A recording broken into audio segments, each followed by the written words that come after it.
Take two. Wait. Take three. Here we go. All right, everybody, pretend you didn't see what you just saw. This is all brand new. Mm-hmm. Non-Compete presents Breadcast.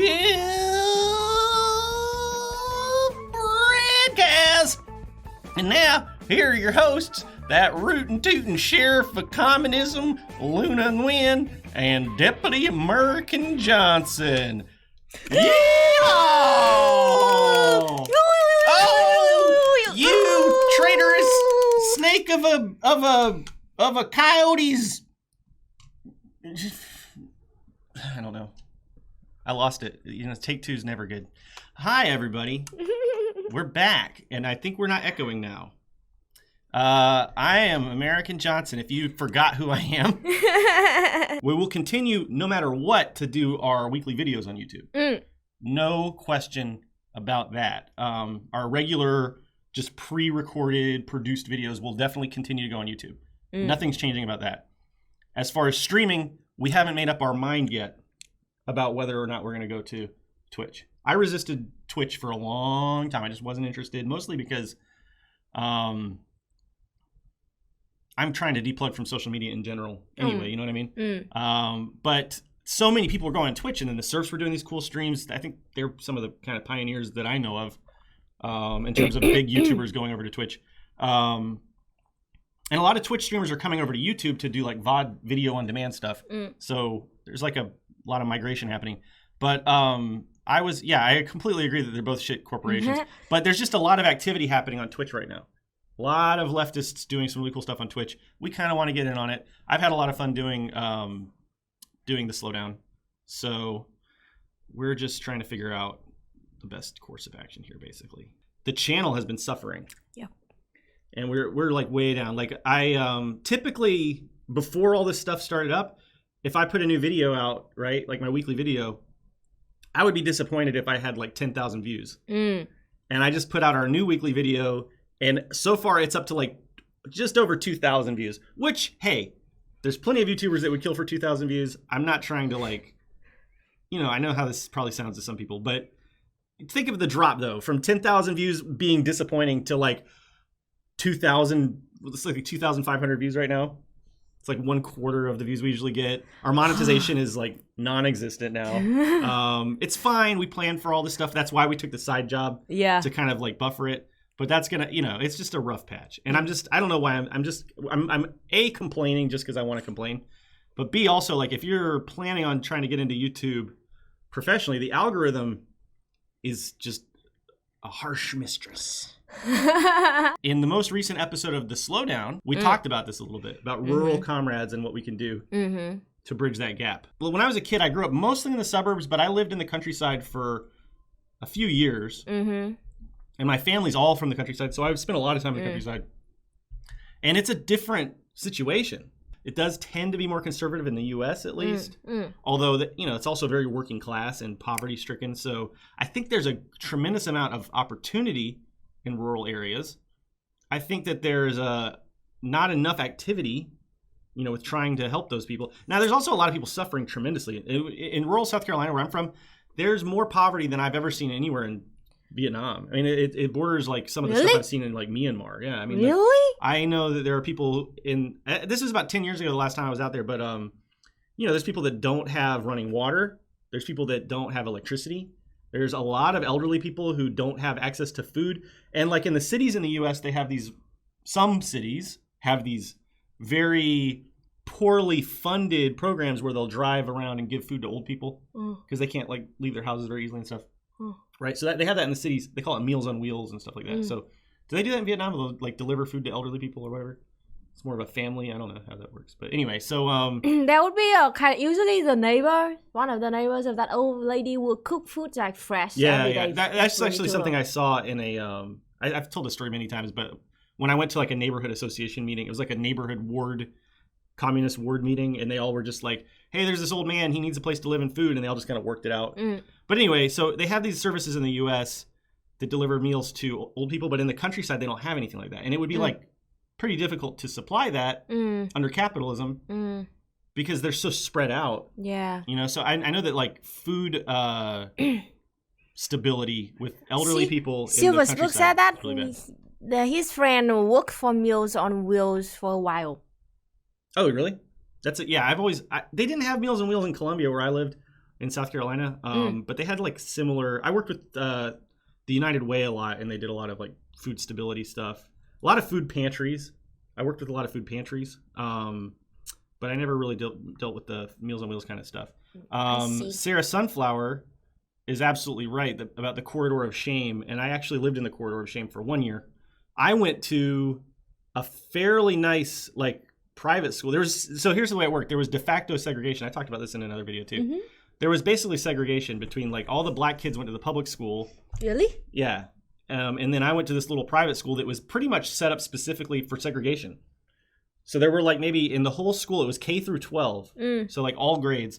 And I was basically, there were only like 3 or 4 non-white kids in the whole school, And yeah, I mean, it was pretty so awesome. Why did you choose Well, I didn't. My parents did. Why? So I was in the 3rd grade, and we were living there for a year, and they chose it because the public school was terrible. Like the quality of it was terrible. That's why they call it the corridor of shame. So my dad was in the Navy as like an enlisted guy. They didn't have a lot of money, but they spent. We lived in a camper, okay, like an RV basically. Oh. We lived in this RV. It had 2 little tiny bedrooms, and there was like a little bathroom in the middle.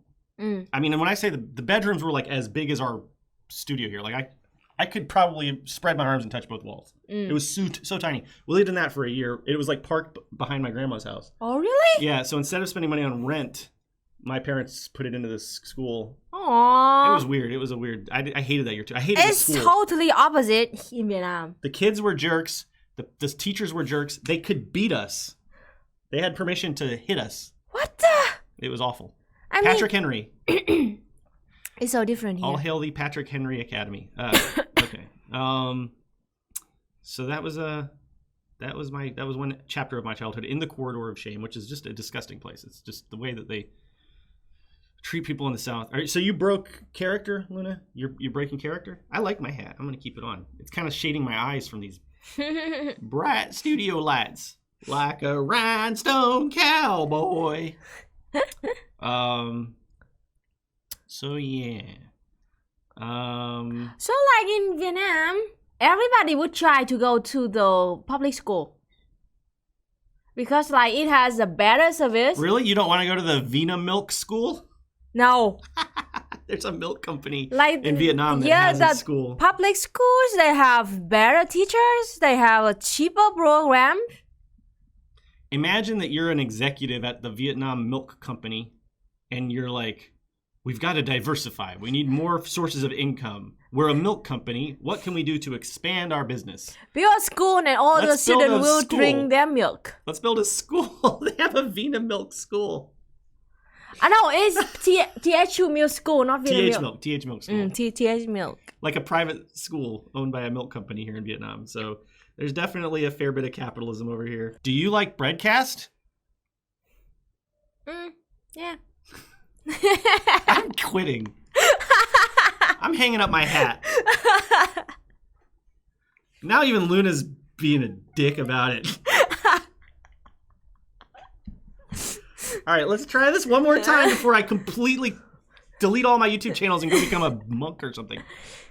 Luna, do you like Breadcast? Yes! Do you like t-shirts? Yes! Then you might want a Breadcast t-shirt, now available at non-compete.com/shop. It's the Breadcast t-shirt, the only t-shirt that has the Breadcast logo on it. Available in hot ass pink. Only. Pink. I have one. Why don't you? Peer pressure is being applied to you right now. If you want a Breadcast shirt, there's only one place to get it, folks. non-compete.com/shop. We have a couple of other new designs. This one I love. I'm going to wear this one a lot. Perhaps when I work out. It's our attempt at a kind of academic wear. So it's got the Breadville Communist College logo. It's like an academic shirt. I like that one a lot. Wear it while you're working out. Wear it to the gym if you like. And then we've got these are the new designs. These are the ones I like the most, I think. Really? It's hard to pick a favorite though, Luna. Yeah. This is my kind of retro take on the anarchism logo. and it's got the Vietnamese camouflage technology embedded in it. So there's that one.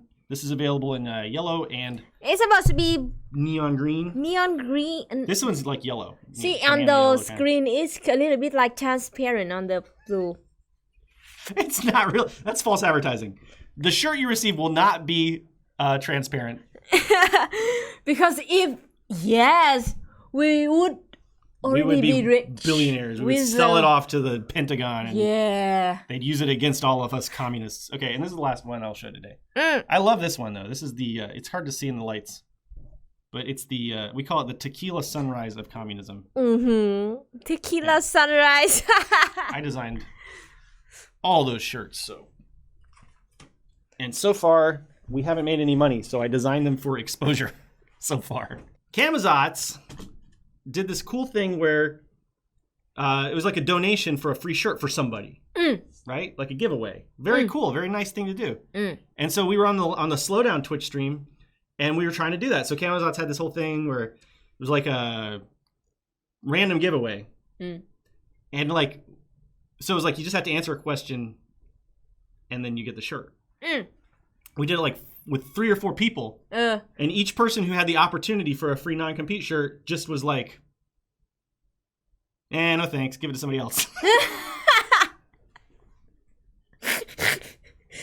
So we literally... That's the highest level of mutual aid or communists or... That's not how I felt about it. I felt like I can't even give away these damn shirts. No, that's how I felt about it. Like, everybody, like, cares too much to each other. Luna's much more of the optimist than I am.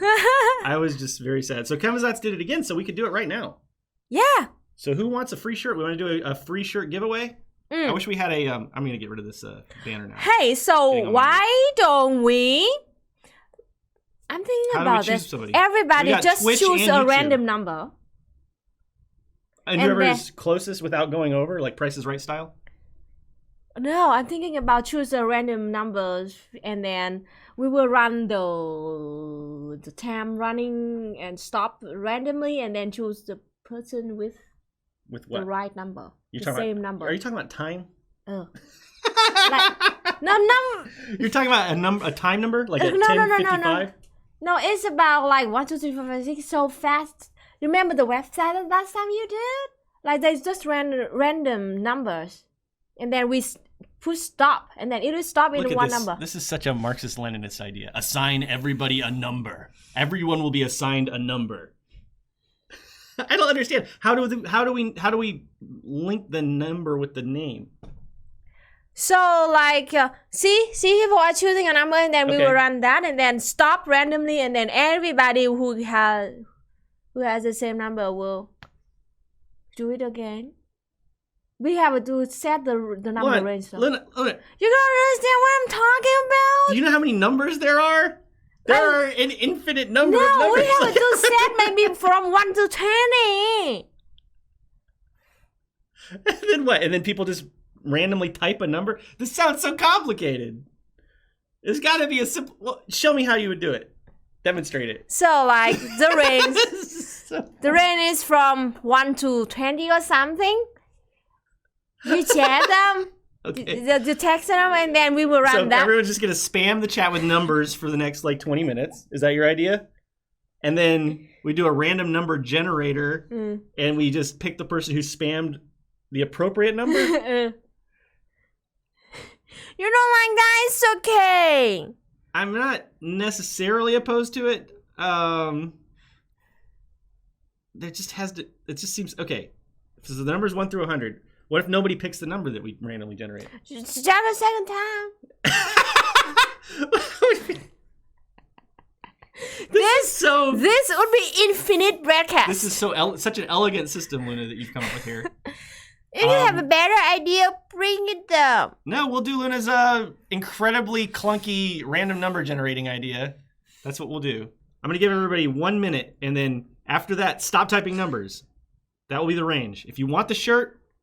From 1 to 50. And by the way, you only get one number. If you put in more than one number and we find you out, you're canceled from receiving the shirt. Okay. Now we got to screen share. Mm-hmm. We got to go to random number generator. Okay. We're doing this live. We'll just use the Google one. 1 through 50. All right. Are we ready? Okay. I hate this so much. This is the worst. All right. Somebody's about to get a free shirt. Maybe. It's like the that Mitchell and Webb look number wang. You ever seen Number Wang? It's funny. I can't show it to you because of copyright, but you can go look it up. Number Wang. That's Number Wang. Let's see if anybody got Number Wang. 38. 38 is Number Wang. Okay. Who got Number Wang? Let's go back. Hold on. Gotta go in here. You gotta Control F. 38. Somebody's like so excited now. Oh, look at that. How is that possible? Soupy Pupper? Let's do a fan art for all the winners, okay? Mm-hmm. So we'll have Amy Hart. I'm just going to do their initials. Simon Saturn. And then Soupy Puppy. I need more room. That's not enough room. Hold on. We're using Microsoft Paint because I'm lazy. Yeah. I have to delete it like this. He used a teeny tiny eraser to erase it through. Jeez. Okay, we'll go one at a time. Good job. All right, Amy Hart.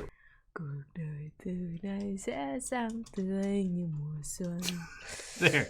This is the song about Communist Party. Hooray! Okay, that's our fan art for this. This is a weird Breadcast, Luna.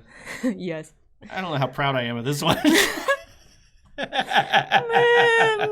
neither. We have a super chat. We're wondering why our channels are dying. After this, we would know for sure the reason why. Hey, wait a minute. What's this? Who are all these people? Twitch? Yeah. What's Twitch? I've never seen a Twitch before. They're your new friends. Well, look at all these people out there. They look real fancy and gussied up. Hi, all y'all Twitch people, and hello again to all you YouTube people now. What are we missing? Oh, look at here. We got a super chat. Yes. From Luke Anakin saying, it's a horse. And not just any horse. I'm Glue the Horse. At your service. Pleased to meet y'all. And I'm in front of this. Why the long face? How dare you? Luna, yeah. Go to kayak.com. Okay. I need a ticket. Okay. To America. Okay. Here. Okay, a ticket. All right. No, wait. No, I need at least business class, Luna. Come on. Okay. Business class. All right. Now, can you book a vegan meal? Okay, vegan. Okay, good. Vegan. All right. Yeah. And by the window seat, though. I need a window seat. Jeez. Okay. Who's gonna pay for this? American. All right. Can you bring... Use the Amex. It's in the Google history already. Just use the Amex. Yeah, use that one. Yeah. No, not that one. I already maxed that one out. The other one. I mean, American maxed that one out. Yeah. That's the ticket. This one? Yeah. The business card. Yeah. Okay. Good. Okay. Mm-hmm. And okay, got the window seat. Yeah, that looks good. All right. Yes, yeah. already got the window. We'll need some luggage now for all my hats. So add an extra 25 kilograms of luggage. 25 kilograms of At least, hats. well, let's say 30 just to be safe. Oh, all right. I'm gonna want to get some hats while I'm in America and bring them back. Yeah. All right, that should do it. Mm-hmm. Now you're gonna give me a. Can you go ahead and book me an Uber? You can't book those in advance, can you? Can I? All right. All right, comrades and cowpoke. We're gonna be moseying on. So we'll see you next week. I'm American Johnson. I'm Luna, and now flow out. Bye, y'all. Bye. Oh my gosh, Luna, you're gonna sing a song?